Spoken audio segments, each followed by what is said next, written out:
J'ai le plaisir de contribuer à cette conférence sur la révolution numérique, qui n'est absolument pas un gadget aujourd'hui, mais bien une réalité dans beaucoup d'entreprises. Dans le monde, on voit que ça évolue un peu plus vite qu'au Maroc. Et je pense qu'aujourd'hui, c'est intéressant et c'est important de sensibiliser la communauté économique, notamment à travers les invités qui seront là, sur le fait que si le Maroc ne prend pas en marche aujourd'hui le train de la digitalisation et de la révolution numérique, c'est les emplois qui vont être impactés, c'est les organisations d'entreprise qui vont être impactées.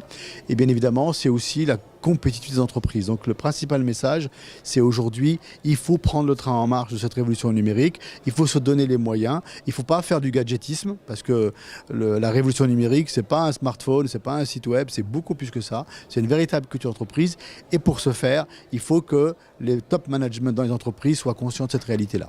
Le vrai concurrent du domaine de l'assurance, des banques, ce sont les GAFA. Donc c'est Google, c'est Amazon, parce que tout à coup ils savent ce que vous achetez, ils savent ce que vous achetez, ils peuvent vous le livrer à tout moment. Et pourquoi pas créer leur monnaie, leur système de crédit et faire en sorte à un moment donné de faire ce qu'une banque peut faire. Donc du coup, si on ne veut pas subir ça de plein fouet et voir tous nos modèles s'écrouler, il faut bien évidemment à un moment donné, pour résister un peu à cette domination qui est essentiellement américaine et un peu chinoise, se poser des vraies questions. Comment est-ce que je lutte? Comment je crée des modèles alternatifs? Comment je m'empare du digital? Comment j'innove?